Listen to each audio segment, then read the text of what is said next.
Bienvenidos a todos los hermanos que se reúnen para que podamos escuchar los consejos sabios de la palabra eterna de Dios. En esta oportunidad quisiera yo traer uno de los temas más importantes que la Biblia tiene, fundamento de nuestra fe, fundamento de nuestra salvación, y por eso qué hermoso es poder conocer más de lo que Dios dice para con este tema. Este tema es acerca de la gracia soberana de Dios, la gracia bendita de Dios, la gracia que ha sido desplegada de Dios en todos los creyentes. Y qué importante es poder conocer de esa gracia, porque todos sabemos que esa gracia es el regalo de Dios que no merecíamos. Es el regalo que Dios nos hizo en Cristo Jesús, la salvación eterna del alma y la vida abundante en Cristo Jesús, que no merecíamos, que nadie podía recibir y que sin embargo a través de la fe en Cristo Jesús hemos podido recibir. Comenzamos leyendo lo que Juan dice en su Evangelio, en el capítulo 1, ya él dice, y vimos su gloria, hablando del Verbo encarnado, vimos su gloria, gloria como la del unigénito Hijo del Padre, lleno de gracia y de verdad. Pero añade en el versículo 16, porque de su plenitud tomamos todos gracia sobre gracia. Porque dice la Biblia, pues por medio de la ley, por medio de Moisés fue dada la gracia y la verdad vinieron por medio de Jesucristo. La gracia es aquella bendición que Dios nos da, es aquella bendición que ha hecho que nuestras vidas cambien, nuestras mentes se sean transformadas, el pecado sea perdonado. La gracia va al pasado y remueve todo aquello que nosotros no podíamos cambiar. La gracia lo cambia. Viene al presente y reprograma todo aquello malo que hay en nuestro corazón para que tengamos nuevas metas y hace que el futuro sea reconstruido para que podamos extender la mano hacia metas diferentes. Qué hermoso que es la gracia, porque la gracia es sublime, la gracia es bendita, es maravillosa la gracia derramada en el corazón de cada creyente. Pero ¿de qué manera puede quedar en nuestras mentes grabada la enseñanza de la gracia? ¿De qué manera puede quedar en nuestras mentes grabado lo que Dios nos enseña a través de su libro de la gracia? Y yo quisiera que a través de enseñanzas que vayan a quedar en nuestras mentes, que vayan a quedar seguras en el pensamiento, podamos recordar este tema acerca de la bendita gracia de Dios. En primer lugar, decir que con la letra S, la gracia salva. Cuando nosotros leemos en una de las cartas del apóstol Pablo, la carta a Tito, el capítulo número 2, podemos allí encontrar una enseñanza maravillosa que tenemos que leerla. Capítulo 2, versículo 11, porque la gracia de Dios ha sido manifestada para salvación de todos los hombres. La gracia de Dios es lo que no merecíamos. La gracia de Dios es la salvación que no merecíamos y a través de esa gracia, bendita gracia, sublime gracia, el hombre ha recibido la salvación eterna del alma. Cuando nosotros pensamos en la misericordia, pensamos en que la misericordia nos libra del castigo. Cuando nosotros pensamos en la gracia, pensamos que no solamente hemos sido librados del castigo, sino que se nos regala el cielo. Porque la gracia suple todas las necesidades. La gracia es abundante para la salvación eterna del alma. Y cuando uno de los hombres más famosos que escribió este libro y este contexto, cuando habla acerca de que la salvación es por gracia, es la gracia que abarca a todos los hombres, ha estado recordando las palabras del Señor Jesucristo cuando habló del Hijo Pródigo. El Hijo Pródigo recordó que en la casa del Padre habría muchos bienes y que él estaba lejos lejos de la presencia del Padre. Por eso él volvió en sí, él reconoció en su corazón y regresó al hogar. Esto es la doctrina del arrepentimiento para poder reconciliarse con su Padre y finalmente vivir en la casa del Padre. Esa ha sido la historia de fe, esa ha sido la historia de la salvación del hombre, esa ha sido la historia de la gracia de Dios bendita derramada en el corazón de los seres humanos, y por eso en esta hora predicamos acerca de la bendita gracia de Dios, que es la bendita gracia que salva. Pero en segundo lugar, yo quisiera considerar que esta gracia de Dios es la gracia que satisface. Muchas personas, cuando llegan a Jesucristo, vienen cansadas, vencidas, amargadas, vacías, con sed, como vino la mujer samaritana, pero cuando encuentra a Jesucristo, encuentra la satisfacción completa del alma. Cuando encontramos a Cristo, encontramos todo. Cuando encontramos a Cristo, encontramos todo lo que provoca la satisfacción para nuestras vidas espirituales. Cuando yo pienso en la palabra satisfacción, pienso en la palabra que dejó el Señor como ejemplo en la antigüedad, en el desierto, cuando los hombres que llegaron al desierto no tenían nada, no tenían comida, no tenían agua, no tenían carne, y sin embargo Dios les dio todo, porque Dios es el que da todo al que lo necesita. Y sin embargo el pueblo comenzó a quejarse. Y sin embargo el pueblo comenzó a quejarse del maná que recibía todos los días. Ellos dijeron en su corazón, queremos volver a Egipto. En Egipto había mejores comidas, en Egipto había mejores lugares. Ellos se olvidaron de que el maná iba a satisfacer todas las necesidades del físico a través de 40 años en el desierto. Porque la palabra de Dios satisface, es vida, es eficaz. Y ellos comenzaron a quejarse. Cuando uno no está satisfecho, comienza a quejarse. Se queja de lo que Dios nos da, se queja del maná, porque comienza a decir, yo necesito algo más que maná. Se queja del agua que brotó de la peña, se queja de las codornices que vinieron del aire. ¿Por qué? Porque ellos comenzaron a sentir orgullo en su corazón. ¿Y qué dice la Biblia? Mirad que nadie deje de alcanzar la gracia de Dios. Mirad que nadie deje de alcanzar la gracia de Dios brotando una raíz de amargura, y que por esa raíz de amargura muchos sean contaminados. Es que el pueblo de Israel vivió 40 años en el desierto y nunca le faltó nada, porque Dios es suficiente. Dios es suficiente para darnos todo lo que necesitamos. Fíjese que cuando usted lee acerca del desierto de Sinaí, en el desierto de Sinaí no hay vida. Una persona no podría soportar una semana viviendo allí. No hay sombra, no hay agua, no hay comida. En el desierto de Sinaí la temperatura en el día es tremendamente alta. En la noche llega a punto de congelación. Nadie podría vivir o sobrevivir en ese lugar. Y ahora me pregunto cómo pudieron vivir casi 2 millones de personas en ese lugar 40 años sin que les falte nada.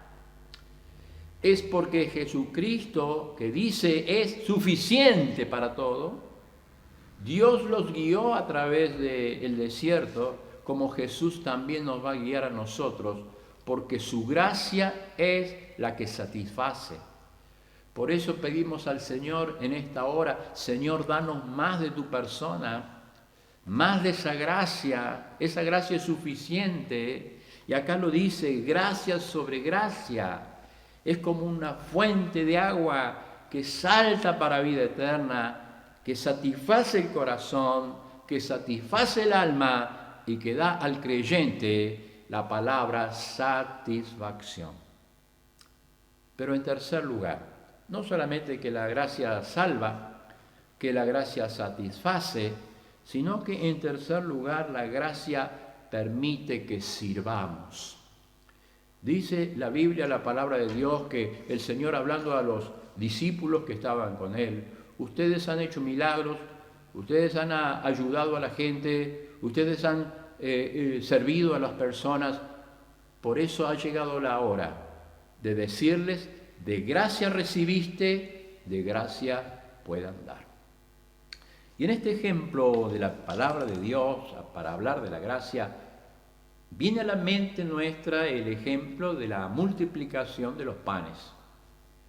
Es decir, el Señor está subiendo a la colina con sus discípulos y allí se va a sentar para que tengan comunión con Él y Él les enseñe uno de los más extraordinarios milagros que el Señor iba a hacer, uno de los milagros más importantes que iban a tener los hombres para ver que Él era el Rey de Reyes, Señor de Señores. Y allí Él, levantando los ojos, ve que una gran multitud va subiendo a la colina. Y cuando van subiendo a la colina, Él les indica: mire, van a tener este problema, y este problema es: vamos a darle de comer, vamos a darle pan. Y lo primero que piensan los hombres en su necesidad y en su pobreza, dice: ¿de dónde vamos a sacar para que tengan pan para comer todos estos? Y entonces comienzan a preocuparse, comienzan a preguntarse, comienzan a verse a sí mismos para darse cuenta que el hombre no puede hacer nada porque no tiene nada. Ahora se da cuenta uno que hay un muchacho que tiene panes y peces, pero ¿qué es eso para tantos? Hasta que los toma el Salvador en sus manos y comienza el gran milagro. Cuando lo poco se hace mucho, cuando su gracia magnífica comienza a multiplicar lo que nada es. Y entonces llega el momento que le dice el Señor a los discípulos: dadle vosotros de comer. Porque la gracia es tan abundante que permite que nosotros podamos tomar de ese pan, del milagro del Señor, y poderlo repartir entre otros. Qué hermoso es poder ver aquel grupo de personas divididas y allí están los discípulos llevando para poder servir y para poder dar de la gracia que han recibido del Señor. Nosotros también somos manantiales que llevan la gracia de Dios. Somos manantiales que llevan los milagros de Dios. Y necesitamos ser aquellos que sean fuente de bendición para otros, porque la gracia nos hace servir a otros.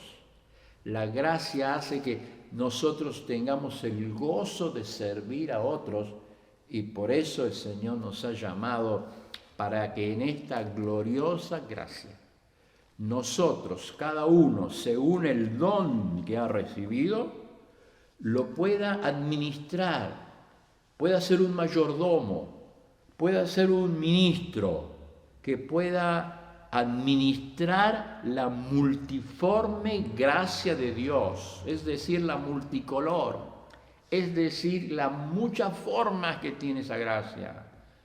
La gracia que levanta, la gracia que sostiene, la gracia que da vida, la gracia que da el amor que solamente Dios puede dar, es la gracia que nos ha dado para que nosotros podamos servir a aquellos que nos necesitan. Qué tema extraordinario, porque abarca el tema de la salvación. Qué tema extraordinario, porque abarca el tema de la satisfacción del corazón, para que ninguna raíz de amargura brote y nos contamine. Qué extraordinario tema, porque nos sirve para servir. La gracia nos ayuda a servir como Cristo nos sirvió a nosotros. Pero en cuarto lugar, la gracia socorre. Porque dice Hebreos capítulo 4, versículo 16, hermanos, acercándonos al trono de la gracia. Es decir, hay un trono abierto, el trono de la gracia, para alcanzar gracia, para el oportuno socorro. Es decir, en tiempos de angustia, en tiempos de prueba, de lágrimas, de ansiedades. Puede estar pasando por la derrota más grande que uno pueda tener, la noche más oscura, la tormenta más adversa, y sin embargo sale de la palabra de Dios un trono de socorro, un trono de gracia, un trono de luz, donde el alma necesitada puede ir y decir: Señor, no puedo más, y vengo a ti para que haya paz, haya socorro, haya consuelo, como solamente en su presencia puede haber, porque la gracia de Dios produce consuelo. Porque solamente la gracia de Dios nos consuela como ninguna otra cosa. Dice el Señor Jesucristo: yo me voy, pero enviaré a otro de la misma altura, de la misma esencia, a otro que es el Espíritu Santo, el Consolador, que vendrá a ustedes, que estará con ustedes. Ese Consolador les guiará la verdad, ese Consolador les cautivará, ese Consolador les convencerá de juicio, de justicia y de pecado. Ese Consolador es el que va a venir a nosotros y vamos a clamar, pero no sabemos cómo clamar, pero Él va a interceder por nosotros con gemidos indecibles, porque su gracia es tan grande que llega hasta lo último del secreto del corazón, de la necesidad del alma, de la ansiedad, y nosotros podemos descansar en aquel que es: yo soy el buen pastor, Jehová es mi pastor y nada me faltará. En lugares de delicados pastos me hará descansar, junto a aguas de reposo me pastoreará. Confortará mi alma. Su gracia llena los espacios vacíos del alma para podernos dar socorro, para podernos dar ayuda, para podernos dar aliento. Palabras de consuelo, palabras de ánimo, malos pensamientos que se van de la mente, la depresión y la angustia, el pozo oscuro de la desesperación, donde el trono del socorro está abierto para alcanzar gracia, para alcanzar el oportuno socorro en la misma presencia de Dios. Qué maravilloso es pensar en su gracia, la sublime gracia de Dios. Porque cuando pensamos en la gracia, pensamos en la salvación, pensamos en la satisfacción, pensamos en el servicio, pensamos en el socorro.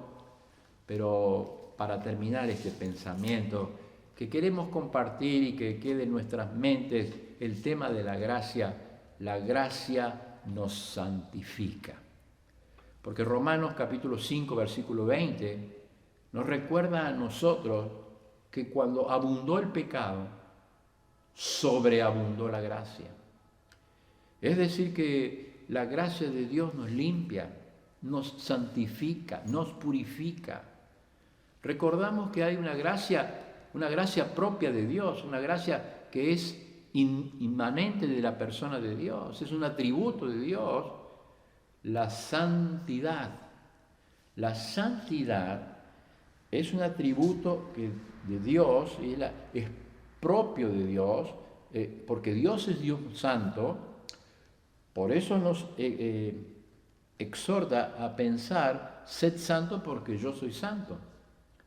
Pero la santidad también fue primitiva en la creación. Cuando Dios lo creó todo, lo creó sin pecado hasta la caída del hombre. Ahora, cuando viene Cristo a nuestras vidas, comienza una santidad posicional en nuestras vidas. Nosotros somos santos por posición. La iglesia es santa por posición. Es decir, es el título que hemos recibido de Cristo cuando recibimos a Cristo como Salvador, y esa santidad nos justifica. Justificados pues por la fe, tenemos paz para con Dios. ¿Por qué? Porque nos justifica de todo aquello que está mal.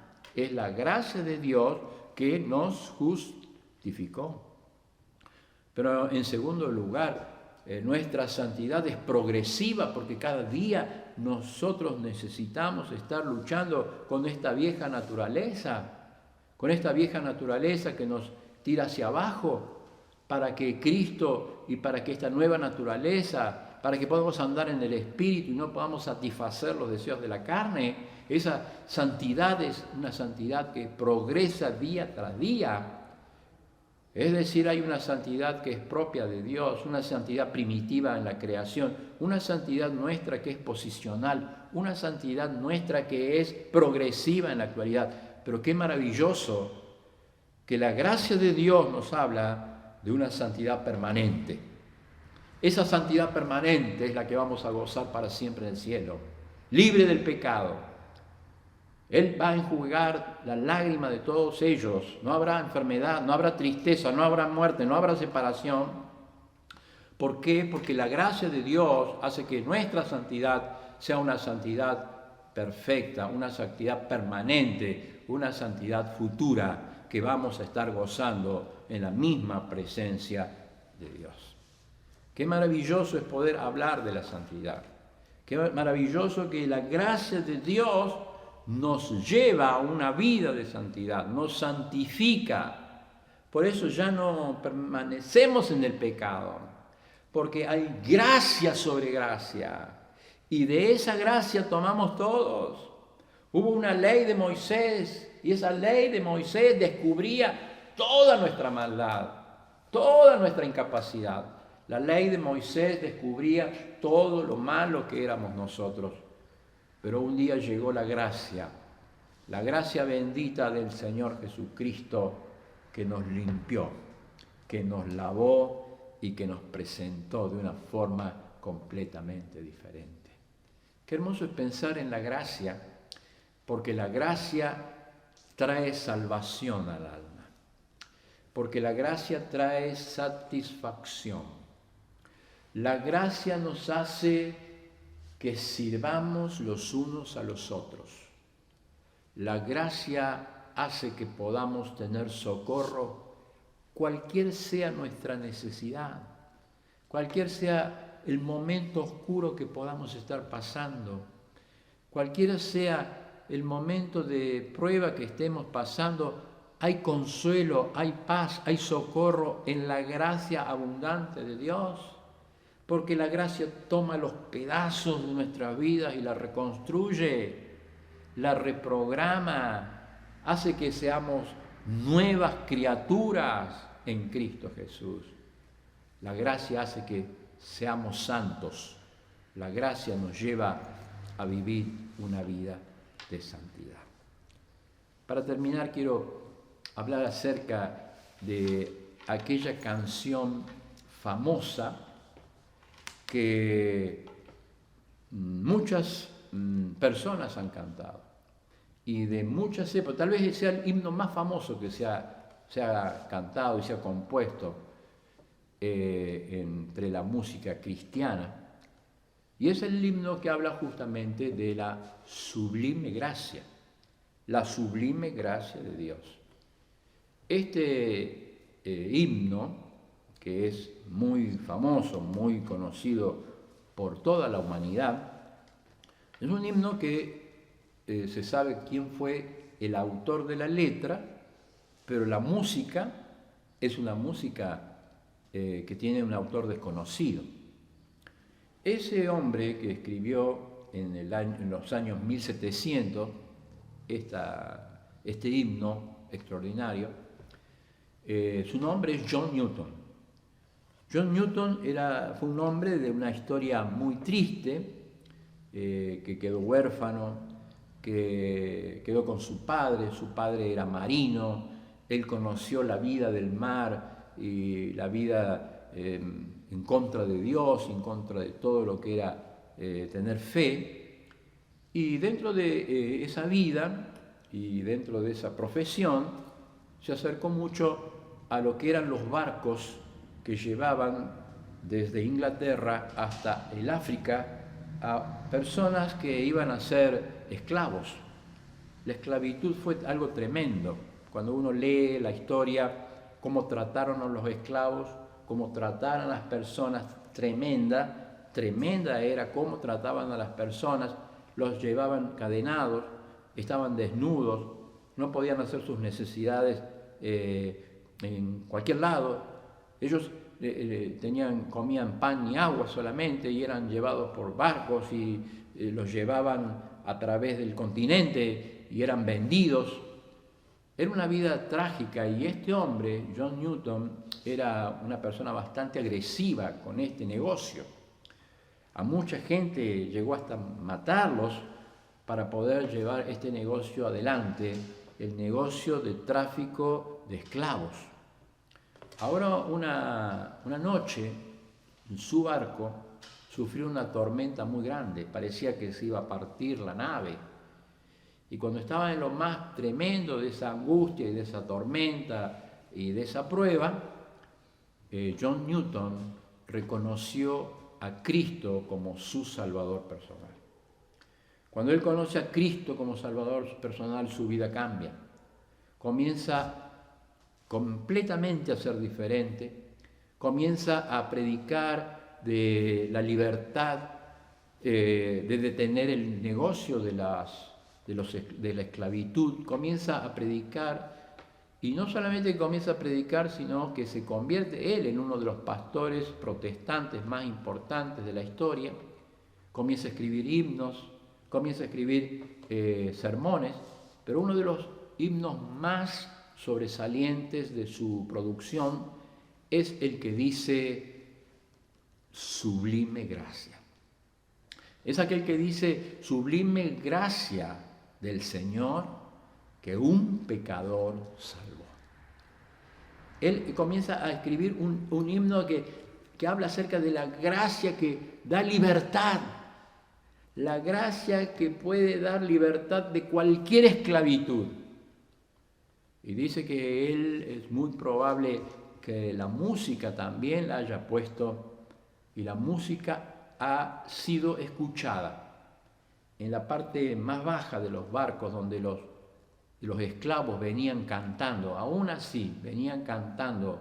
Él sacó esta música para ponerle a esta letra, decirle sublime gracia que me enseñó a caminar, la sublime gracia que siempre voy a estar feliz, la sublime gracia que un pecador encontró a Cristo Jesús. Esta canción se hizo famosa cada vez que el hombre ha sentido libertad, ha querido conquistar temas, ha querido llegar más arriba, tanto personas cristianas como no cristianas la han entonado. Esta canción se entonó cuando los indios cherokees iban siendo desalojados de su tierra en los Estados Unidos. Ellos iban cantando esta sublime gracia. Este himno se cantó cuando el muro de Berlín cayó y entonces las personas cantaron sublime gracia. Este himno se cantó cuando Mandela, el presidente de Sudáfrica, fue liberado. La libertad, y entonces cantaron sublime gracia. Este himno se cantó cuando murió Martin Luther King, aquel hombre que luchó por la libertad racial. Este himno se cantó cuando el tsunami destruyó gran parte de la población. Este himno, sublime gracia, es el himno que lleva el ser humano de reconocer el amor, la gracia, la salvación, el perdón que solamente pueden dar la comunión íntima con el Señor Jesucristo como Salvador, como Señor de la vida y el corazón.